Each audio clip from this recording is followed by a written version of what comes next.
जोहार दोस्तों, हम आज के वीडियो महान स्वतंत्रता संग्राम सेनानी पर थी भाई भूरा की जन्म जयंती 12 जून के अवसर पर उनके कार्य पर बातचीत करने वाले हैं। तो चलिए वीडियो को शुरुआत करते हैं।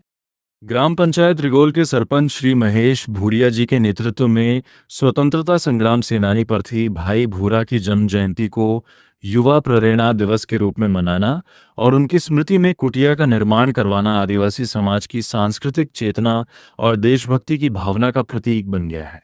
यह आयोजन केवल एक व्यक्ति के जन्म दिवस का उत्सव नहीं है, बल्कि उस संघर्ष, त्याग और आत्मसम्मान की गाथा को नई पीढ़ी तक पहुंचाने का माध्यम है, जिसके लिए पर्थी भाई भूरा ने अपना संपूर्ण जीवन समर्पित किया था। आदिवासी अंचलों में ऐसे महापुरुषों का स्मरण करना इसलिए भी आवश्यक है क्योंकि उनका इतिहास प्रायः मुख्य धारा की पुस्तकों में सीमित रह जाता है, जबकि लोक स्मृति में वे आज भी जीवित हैं।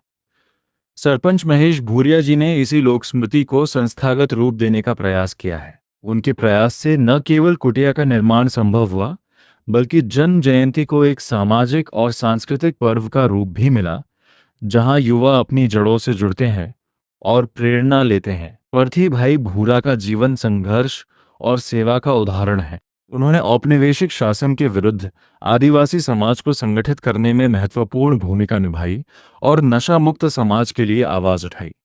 उनका मानना था कि स्वतंत्रता का अर्थ केवल राजनीतिक सत्ता बदलना नहीं, बल्कि समाज के अंतिम व्यक्ति को स्वाभिमान और न्याय दिलाना है। यही विचार आज युवा प्रेरणा दिवस के मूल में है। इस दिन युवा पीढ़ी को बताया जाता है कि इतिहास केवल किताबों में नहीं, उनके अपने गांव, उनकी अपनी धरती पर लिखा गया है। जब वे पर्थी भाई भूरा के घर सामने खड़े होते हैं, तो उन्हें एहसास होता है कि संघर्ष बिना बड़े पद या संसाधनों के भी किया जा सकता है, बस नियत और निष्ठा सच्ची होनी चाहिए।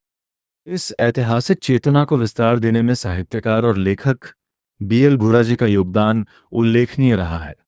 उन्होंने पर्थी भाई भूरा के जीवन परिचय, उनके संघर्ष और आदिवासी समाज के लिए उनके योगदान को लेखों और रचनाओं के माध्यम से न केवल राष्ट्रीय स्तर पर बल्कि अंतर्राष्ट्रीय स्तर पर भी पहचान दिलाई है। उनकी लेखनी ने लोकनायक पर्थी भाई भूरा को सीमित क्षेत्रीय स्मृति से बाहर निकालकर एक व्यापक विमर्श का हिस्सा बना दिया। बीएल भूरा जी की रचनाएं बताती हैं कि आदिवासी नायक केवल स्थानीय लोक कथाओं के पात्र नहीं, बल्कि राष्ट्रीय स्वतंत्रता संग्राम और मानवाधिकारों के संघर्ष के प्रतीक हैं। उनके लेखों ने शोधकर्ताओं, इतिहासकारों और सामाजिक कार्यकर्ताओं को भी इस दिशा में सोचने और काम करने के लिए प्रेरित किया है। जन्म जयंती का आयोजन बड़े ही धूमधाम से किया जाता है, जिसमें पूरे क्षेत्र का माहौल उत्सवमय हो जाता है। सुबह से ही लोग पारंपरिक वेशभूषा में सजकर कार्यक्रम स्थल पर एकत्रित होने लगते हैं। पुरुषों की धोती कुर्ता, साफा और महिलाओं की रंग बिरंगी साड़ी, आभूषण और पारंपरिक श्रृंगार इस आयोजन को विशिष्ट पहचान देते हैं। कार्यक्रम की शुरुआत माल्यार्पण और श्रद्धांजलि से होती है, जिसके बाद आदिवासी परंपरा के अनुसार लोकगीत और लोकनृत्य प्रस्तुत किए जाते हैं। ढोलकी की थाप, शहनाई की स्वर लहरियां, कुंडी थाली की खनक और मांदल की गूंज जब एक साथ मिलती है, तो वह केवल संगीत नहीं रहता, बल्कि सामूहिक चेतना की अभिव्यक्ति बन जाता है। इन वाद्य यंत्रों की लय पर समाज के वरिष्ठ, युवा और बच्चे एक साथ नृत्य करते हैं, जिससे पीढ़ियों के बीच की दूरी मिटती है और सांस्कृतिक निरंतरता बनी रहती है। आयोजन का सामाजिक महत्व इससे भी बढ़ जाता है कि यह विभिन्न वर्गों और समुदायों को एक मंच पर लाता है। आदिवासी समाज के भीतर जो विविध उप समूह हैं, वे सभी इस दिन एकजुट होकर अपनी साझा पहचान को स्वीकार करते हैं। यह एकता केवल प्रतीकात्मक नहीं है, बल्कि व्यावहारिक रूप से भी दिखाई देती है। जब लोग चंदा इकट्ठा करते हैं, व्यवस्था संभालते हैं और अतिथियों का स्वागत करते हैं, इस प्रकार आयोजन स्वावलंबन और सामुदायिक सहयोग का भी उदाहरण बनता है। साथ ही ये बाहर से आने वाले लोगों के लिए आदिवासी संस्कृति को समझने का अवसर भी प्रदान करता है। जब कोई बाहर का व्यक्ति ढोलकी की थाप पर नृत्य देखता है या पारंपरिक गीत सुनता है, तो उसे यह समझ आता है कि आदिवासी समाज केवल अतीत में नहीं जीता, बल्कि अपनी संस्कृति को वर्तमान में भी सजीव रखे हुए है। बीएल भूरा जी के लेखन के कारण ये संस्कृति अब राष्ट्रीय और अंतर्राष्ट्रीय मंचों पर भी चर्चा का विषय बन रही है।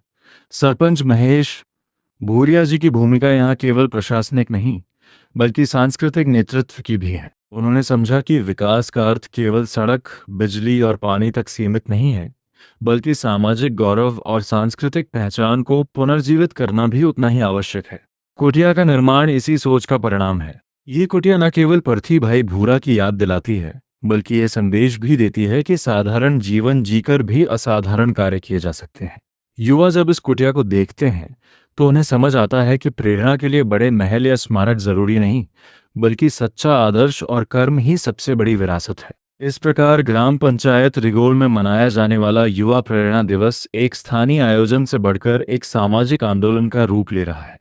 ये युवाओं को अपनी जड़ों से जोड़ता है, समाज में एकता लाता है और आदिवासी संस्कृति को गौरवान्वित करता है। ढोल की शहनाई, कुंडी थाली और मांदल ध्वनि में न केवल नृत्य गूंजता है, बल्कि आने वाली पीढ़ियों के लिए एक संकल्प भी गूंजता है कि वे अपने पूर्वजों के संघर्ष को व्यर्थ नहीं जाने देंगे। पार्थी भाई भूरा की जन्म जयंती इसीलिए केवल स्मरण का दिन नहीं, बल्कि प्रेरणा और कर्म का दिन बन गई है, जो हर वर्ष समाज को नई ऊर्जा और दिशा देती है।